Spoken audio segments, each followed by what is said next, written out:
आज से शुरू हुआ संसद का शीतकालीन सत्र। प्रश्नकाल के दौरान विपक्ष का हंगामा। सत्र के दौरान संसद के पटल पर रखे जाएंगे कई अहम विधेयक।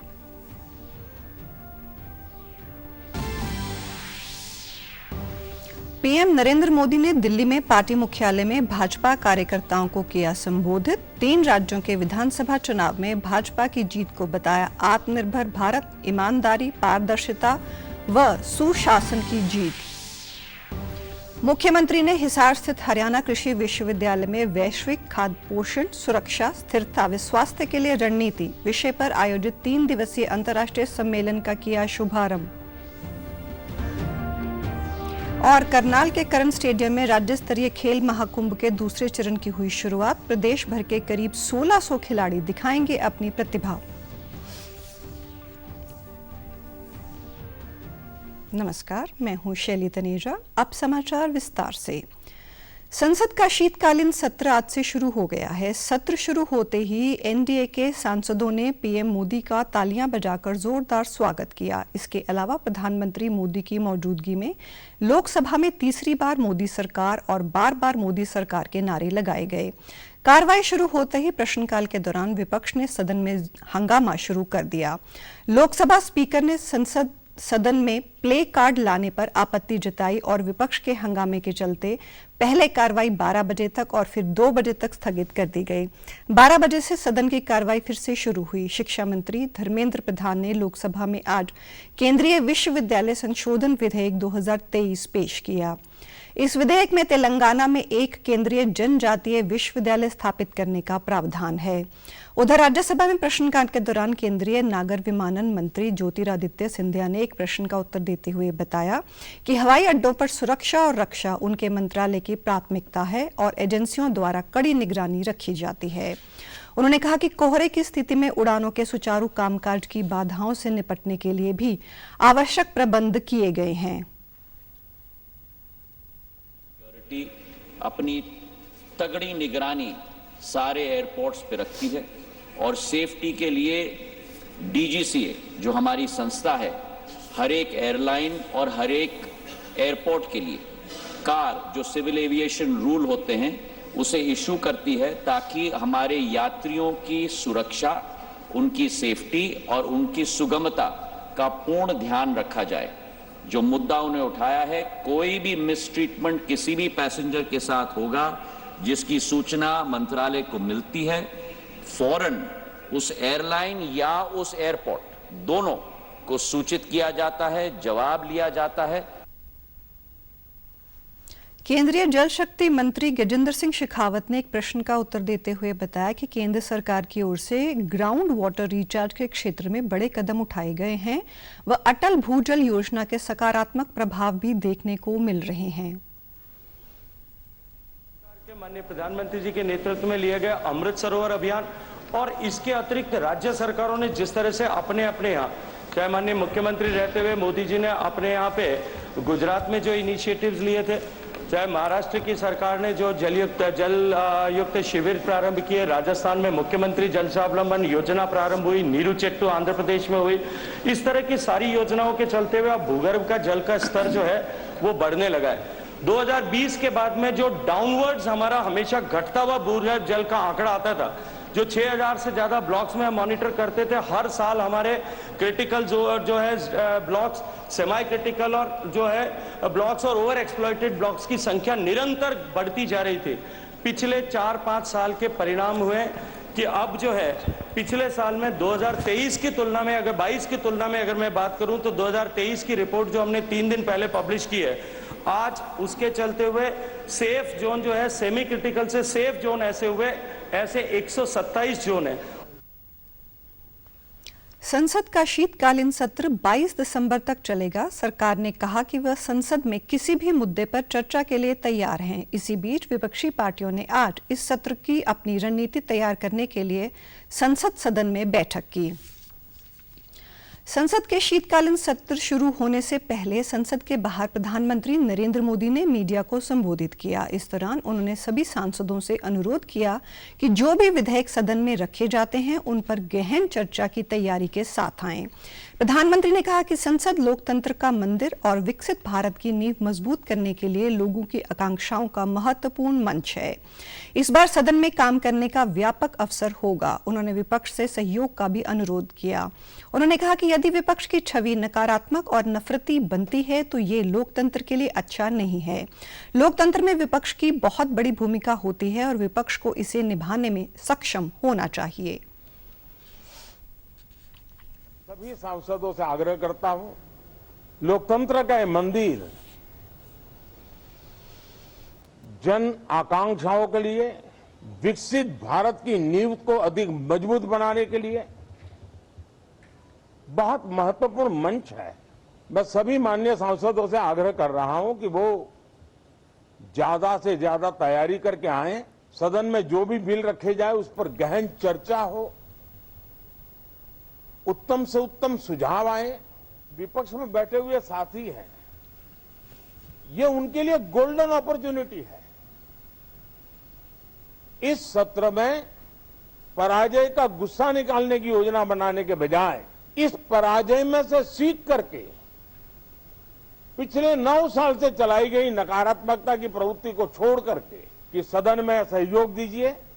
आज मैं राजनीतिक दृष्टिकोण से भी कहना चाहता हूं कि आपका भी भला इसमें है कि आप देश को सकारात्मकता का संदेश दें। देश को 2047 तक विकसित राष्ट्र बनाने का लक्ष्य रखा गया है। प्रधानमंत्री ने कहा कि देश अब विकसित भारत के लिए लंबा इंतजार नहीं करना चाहता। देश विकसित होने के लक्ष्य में लंबा इंतजार करना नहीं चाहता। समाज के हर वर्ग में यह भाव पैदा हुआ है कि बस आगे बढ़ना है। इस भावना को हमारे सभी माननीय सांसद आदर करते हुए सदन को उस मजबूती से आगे बढ़ाएं, यही मेरी उनसे प्रार्थना है। चुनाव आयोग द्वारा कल मध्य प्रदेश, छत्तीसगढ़, राजस्थान और तेलंगाना विधानसभा चुनाव के परिणाम घोषित किए गए। मध्य प्रदेश, छत्तीसगढ़ और राजस्थान में भारतीय जनता पार्टी को स्पष्ट बहुमत मिला, जबकि कांग्रेस तेलंगाना में सरकार बनाएगी। राजस्थान में कुल 200 में से 199 सीटों के लिए मतदान हुआ था। भारतीय जनता पार्टी ने 115, जबकि सत्तारूढ़ कांग्रेस ने 69 सीटों पर जीत हासिल की। वहीं 13 सीटें निर्दलीय व अन्य पार्टियों के खाते में आई। मध्य प्रदेश की 230 सीटों में से भाजपा ने 163, जबकि कांग्रेस ने 66 सीटों पर जीत हासिल की। एक सीट अन्य पार्टी के खाते में आई। छत्तीसगढ़ की 90 सीटों में से बीजेपी ने 53, जबकि सत्तारूढ़ कांग्रेस ने 35 सीटों पर विजय पाई। वहीं एक सीट पर अन्य पार्टी ने जीत हासिल की। तेलंगाना की 119 सीटों में से कांग्रेस को 64, जबकि भारत राष्ट्रीय समिति को 37 सीटों पर सफलता मिली। बीजेपी की 8 सीटें सहित 8 अन्य सीटों पर दूसरी पार्टियों ने जीत हासिल की। वहीं मिजोरम में जोरम पीपल मूवमेंट पार्टी को 27, एमएनएफ को 10, बीजेपी को 2 और कांग्रेस को 1 सीट पर सफलता मिली। राजस्थान, मध्य प्रदेश और छत्तीसगढ़ में भाजपा को मिली जीत के बाद प्रधानमंत्री नरेंद्र मोदी ने कल नई दिल्ली में पार्टी मुख्यालय में भाजपा कार्यकर्ताओं को संबोधित किया। उन्होंने कहा कि पार्टी की ये जीत ऐतिहासिक और अभूतपूर्व है। आज आत्मनिर्भर भारत का संकल्प जीता है और वंचितों को तहरीर देने तथा देश के विकास के लिए राज्यों के विकास का विचार जीता है। विधानसभा चुनाव में भारतीय जनता पार्टी की जीत आत्मनिर्भर भारत, ईमानदारी, पारदर्शिता और सुशासन की जीत है। प्रधानमंत्री ने कहा कि इस चुनाव में देश को जाति के आधार पर बांटने की कोशिश की गई। उनके लिए 4 जातियां महत्वपूर्ण हैं: महिलाएं, युवा, किसान और गरीब। इनके सशक्तिकरण से देश मजबूत हो सकता है। उन्होंने कहा कि इन चारों जातियों के लोगों ने भाजपा के प्रति उत्साह दिखाया है और हर गरीब को लगता है कि उसकी जीत हुई है। पहली बार मतदान करने वाले हर मतदाता और हर पिछड़ा व्यक्ति भाजपा की जीत में अपनी विजय महसूस कर रहा है, क्योंकि वो विकसित भारत देखना चाहते हैं। हमारी नारी शक्ति, हमारी युवा शक्ति, हमारे किसान और हमारे गरीब परिवार, इन 4 जातियों को सशक्त करने से ही देश सशक्त होने वाला है। आज बड़ी संख्या में हमारे ओबीसी साथी इसी वर्ग से आते हैं। आज बड़ी संख्या में हमारे आदिवासी साथी इसी वर्ग में आते हैं। और इन चुनावों में इन चारों जातियों ने भाजपा की योजनाओं और भाजपा के रोड मैप को लेकर बहुत उत्साह दिखाया है। विपक्षी गठबंधन पर पीएम ने कहा कि मंच पर एक साथ आकर फोटो खिंचवाने से मीडिया में सुर्खियां मिल सकती हैं, लेकिन लोगों का भरोसा नहीं जीता जा सकता। उन्होंने कहा कि आज के जनादेश ने यह भी साबित कर दिया कि भ्रष्टाचार, तुष्टीकरण और परिवारवाद को जनता बर्दाश्त नहीं करती। देश को लगता है कि इन 3 बुराइयों को खत्म करने में अगर कोई कारगर है तो वो केवल भाजपा है। केंद्र सरकार ने देश में भ्रष्टाचार के खिलाफ जो अभियान चलाया है उसे भारी जन समर्थन मिल रहा है। 3 राज्यों में भाजपा की आज की जीत की हैट्रिक ने 2024 के आम चुनाव में उसकी हैट्रिक की गारंटी दे दी है। कि बीते 10 वर्षों में भाजपा ने उन तक टॉयलेट, बिजली, गैस, नल से जल, बैंक में खाते, ऐसी बुनियादी सुविधाएं पहुंचाने के लिए कितनी ईमानदारी से काम किया। आज वो देख रही है कि कैसे बीजेपी घर परिवार में, समाज में उनकी आर्थिक भागीदारी बढ़ाने के लिए उन्हें रोजगार, स्वरोजगार के नए अवसर देने के लिए निरंतर काम कर रही है। राजस्थान, मध्य प्रदेश और छत्तीसगढ़ में भाजपा को विधानसभा चुनाव में मिली बड़ी जीत पर पंचकुला स्थित पार्टी कार्यालय पंचकमल में कार्यकर्ताओं ने मिठाई बांटकर और ढोल नगाड़ों के साथ जश्न मनाया। इस अवसर पर विधानसभा अध्यक्ष ज्ञानचंद गुप्ता सहित अन्य गणमान्य लोग भी मौजूद रहे। उन्होंने भाजपा की जीत पर कहा कि देश की जनता ये मन बना चुकी है कि प्रधानमंत्री नरेंद्र मोदी का कोई विकल्प नहीं है।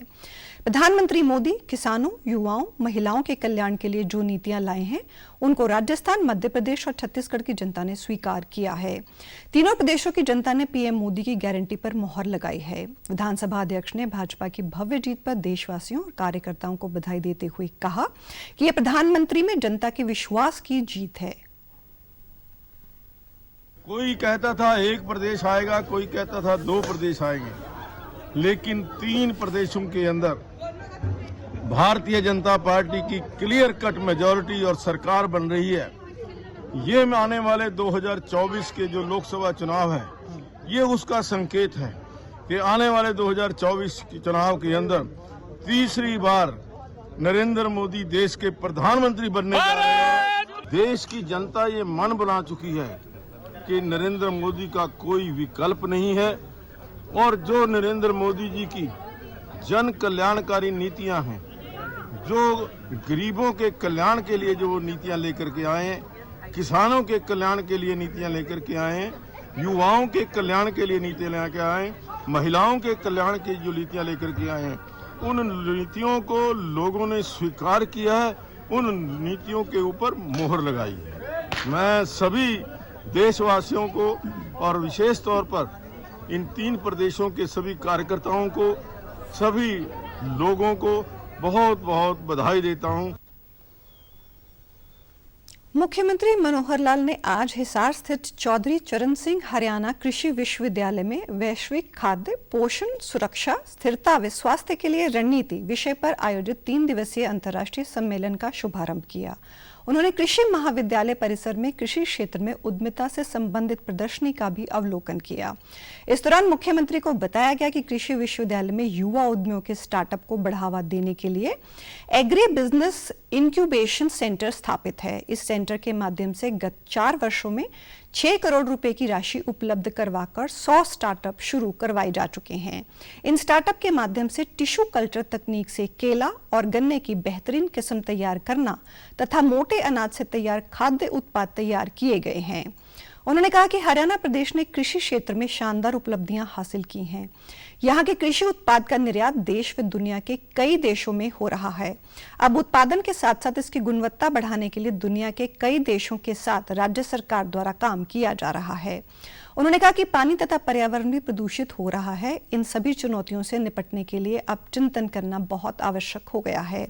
इसमें वैज्ञानिकों की भूमिका अति महत्वपूर्ण बन जाती है। उन्होंने विश्वास जताया कि हमारे वैज्ञानिक इन समस्याओं व चुनौतियों से पार पाकर आने वाली पीढ़ियों को सुखद जीवन देने का काम करेंगे।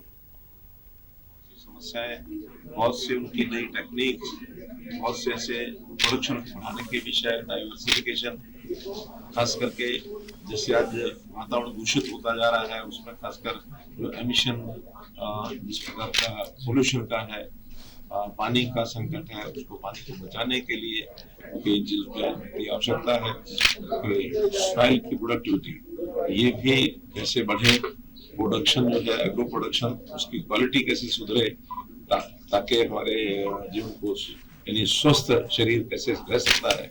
केमिकल्स और पेस्टिसाइड्स का जो दुष्परिणाम है उसको रोकने के लिए भी कुछ चीजें सामने आएंगी। जैसा भी यहाँ का निकलेगा परिणाम जो उनकी ओर से सिफारिशें होंगी उसको लागू। विश्वविद्यालय के कुलपति प्रोफेसर BR कंबोज ने कहा कि इस सम्मेलन में कृषि के ज्वलंत मुद्दे जैसे भूमि को बचाने, खाद्य पदार्थों को सुरक्षित करने, पानी के बचाव और खाद का प्रयोग सहित पर चर्चा की जाएगी। इसमें करीब 15 देशों के कृषि वैज्ञानिक भाग ले रहे हैं। फसल अवशेष के प्रयोग पर इस सम्मेलन में चर्चा की जाएगी। नोबल ऑरेट हैं, वो भी पार्टिसिपेट कर रहे हैं ताकि उन सब विषयों पे हम काम कर सके। और इससे भी बढ़कर के जो कार्बन, जिसको पुराण को हम जलाते हैं, ऐसे मुद्दे, वो यदि किसान भाई अपने खेत में कार्बन को जमा करेंगे तो उससे किसान भाइयों को पैसा भी मिल सकता है। ऐसा भारत सरकार, हरियाणा सरकार के द्वारा प्रयास है। और उन सब विषयों पे कि किस प्रकार से उस कार्बन को हवा में उड़ाने के लिए या प्रदूषित करने से उससे बचा कर जमीन में संजो के रखें, तो किस प्रकार से किसान की आय भी बढ़ सकती है।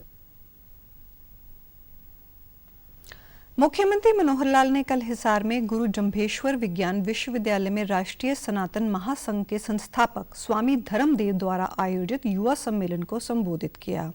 इस दौरान उन्होंने कहा कि सरकार भी नशा मुक्त हरियाणा बनाने के लिए विशेष प्रयास कर रही है और इस अभियान में सामाजिक संस्थाओं का भी सहयोग लिया जा रहा है। नशा मुक्ति की दिशा में किए जा रहे हमारे प्रयास निश्चित तौर पर स्वच्छ समाज की स्थापना के लिए बेहद महत्वपूर्ण साबित होंगे। सनातन महासंघ द्वारा नशा मुक्ति सहित चलाया जा रहा 5 सूत्रीय कार्यक्रम युवाओं के उत्थान में कारगर साबित होगा।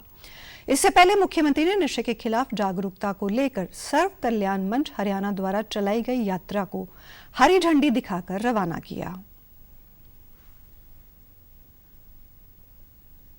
क्योंकि जिस प्रकार की समस्याएं हैं केवल सरकार दूर करने लगेगी और समाज में लोग आगे नहीं आएंगे तो सरकार अकेली नहीं कर सकती, सीमाएं हैं सरकार की।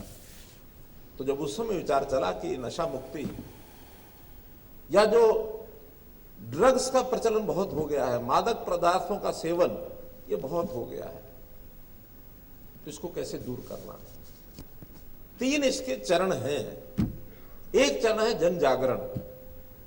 जन जागरण शायद सरकारें उतना ज्यादा नहीं कर सकती जितना सामाजिक संस्थाएं या संत महापुरुष या जो अपने कथा से, प्रवचनों से लोगों को प्रभावित कर सकते हैं, वो ज्यादा जन जागरण कर सकते हैं। तो हमने सब संतों से निवेदन किया कि जन जागरण में हम सब लग सकते हैं। सबने हाँ की कि हाँ ये काम ऐसा है जिसको हमको आगे बढ़ाना चाहिए। मुख्यमंत्री ने कहा कि नशे की सप्लाई चेन तोड़ने के लिए पंचकूला में 8 राज्यों का संयुक्त हेडक्वार्टर बनाया गया है। इसी साल हरियाणा में 140 करोड़ रुपए से अधिक की नशे की खेप को सरकार ने नष्ट किया है। साथ ही उन्होंने कहा कि प्रधानमंत्री नरेंद्र मोदी ने 2047 तक विकसित भारत की श्रेणी में देश को लाने का लक्ष्य रखा है। इसी कड़ी में विकसित भारत जन संकल्प यात्रा का अभियान चलाया गया है।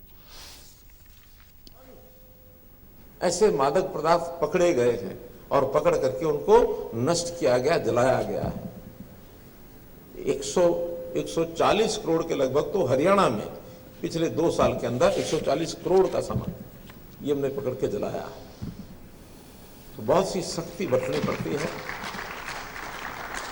हमारा एंटी नारकोटिक्स ब्यूरो एक पुलिस सीनियर पुलिस अधिकारी के अंतर्गत उस योजना को बनाया गया, तो वो सब ये ध्यान रखते हैं। हम जनता से अपील करते हैं कि ऐसी जानकारियां हो तो शेयर करें, उसके लिए कुछ ऐप भी बनाए गए हैं। तो इस समस्या से बाहर निकलने के लिए ये सब हम करना पड़ेगा। युवा शक्ति को हमको एक दिशा भी देनी पड़ेगी, और उस दिशा में ताकि वो तनावग्रस्त जो हो जाता उसके जीवन में तनाव न आए। करनाल के करण स्टेडियम में आज राज्य स्तरीय खेल महाकुंभ के दूसरे चरण का शुभारंभ हुआ। एसडीएम अनुभव मेहता ने विधिवत रूप राज्य स्तरीय खेल महाकुंभ 2023 का शुभारंभ किया। 4 से 6 दिसंबर तक करनाल, रोहतक, फरीदाबाद, गुरुग्राम में प्रतियोगिताएं होंगी।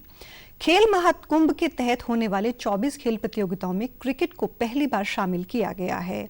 इसमें प्रदेश भर के 1600 खिलाड़ी भाग ले रहे हैं। इस मौके पर एसडीएम अनुभव मेहता ने कहा कि खेल हमारे लिए बहुत ही लाभदायक हैं, क्योंकि वे हमें समयबद्धता, धैर्य, अनुशासन, समूह में कार्य करना और लगन सिखाते हैं। खेल हमें आत्मविश्वास के स्तर का निर्माण करना और सुधार करना सिखाता है। जिला खेल अधिकारी सुधा भसीन ने बताया कि इस खेल महाकुंभ में 3 खेलों का आयोजन किया जाएगा।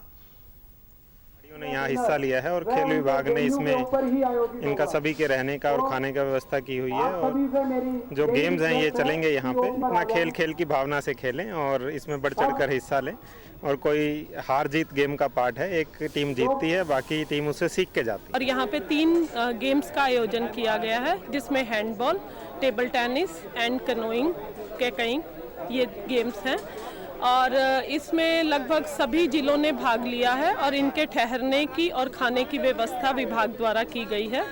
और ठहरने के लिए हमने एडमिनिस्ट्रेशन से स्कूल्स का अरेंजमेंट करवाया है, और ये सरकार द्वारा बहुत अच्छा प्रयास है। इसमें खिलाड़ी भाग लेंगे और अच्छा प्रदर्शन करेंगे, उनको एक कंपटीशन स्पिरिट उनमें आएगी। महाकुंभ में भाग ले रहे खिलाड़ियों ने कहा कि वो यहाँ जीतने के लिए आए हैं और अपना सबसे अच्छा प्रदर्शन करेंगे। उनका लक्ष्य राष्ट्रीय खेलों में अपनी पहचान बनाना है। और हमने बहुत से पहले भी गेम खेले हुए हैं, जैसे अम्बाला में खेले हुए हैं, कुरुक्षेत्र में, और आज हम यहाँ पे जीतने के लिए आए हैं और नेशनल में पार्टिसिपेट करने के लिए आए हैं। टेबल टेनिस खेलने के लिए अच्छी तैयारी है सर। नेशनल में जाना चाहेंगे सर। रोहतक तक गए थे। हम यहाँ पे स्टेट खेलने के लिए आए हैं, टेबल टेनिस। अब हम जीतना चाहते हैं और नेशनल में पार्टिसिपेट करना चाहते हैं। राजस्थान में जननायक जनता पार्टी को मिली हार पर उप मुख्यमंत्री दुष्यंत चौटाला ने कहा कि उन्हें उम्मीद के मुताबिक परिणाम नहीं मिले हैं, लेकिन राजस्थान में पार्टी ने अपनी उपस्थिति दर्ज करवाई है। वहीं 3 राज्यों में भाजपा की सरकार बनने पर उप मुख्यमंत्री ने भाजपा शीर्ष नेतृत्व को बधाई दी। वह कल चौधरी देवीलाल यूनिवर्सिटी में कई कार्यक्रमों में शिरकत कर रहे थे। इस मौके पर दुष्यंत चौटाला ने मास कम्युनिकेशन विभाग में अपनी पीएचडी डिग्री का शोध पत्र भी जमा करवाया। साथ ही उन्होंने यूनिवर्सिटी में आईटी, डाटा व कंप्यूटर सेंटर का उद्घाटन भी किया। वहीं विपक्ष पर हमला बोलते हुए उप मुख्यमंत्री ने कहा कि 4 राज्यों में से 3 राज्यों में कांग्रेस को सबक मिल गया है। सिरसा में 24 दिसंबर को कांग्रेस द्वारा किसान मजदूर आक्रोश रैली का आयोजन करने पर उन्होंने कहा कि कांग्रेस के खिलाफ अब लोगों में आक्रोश देखने को मिल रहा है। मैं शुभकामनाएं देता हूं भारतीय जनता पार्टी की लीडरशिप को।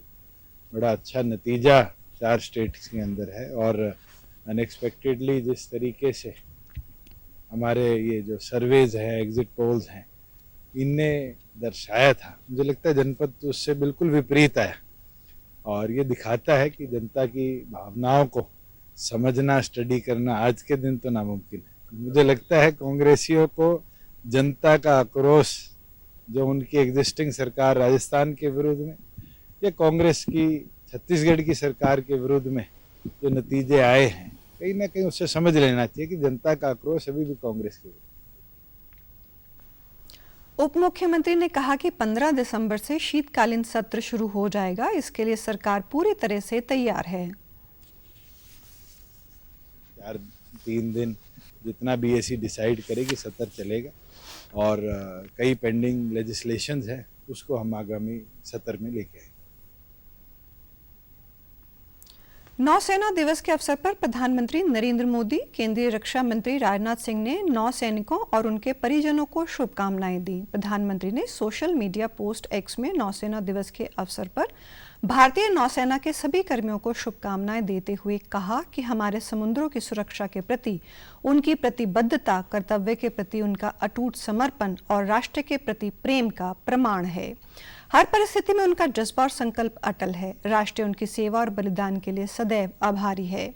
रक्षा मंत्री राजनाथ सिंह ने सोशल मीडिया पोस्ट में कहा कि भारतीय नौसेना परिश्रम और बहादुरी का प्रतीक है। देश को समृद्धि, सुरक्षा प्रदान करने में उनकी उत्कृष्ट सेवा और समर्पण के लिए नौसेना का देश आभारी है।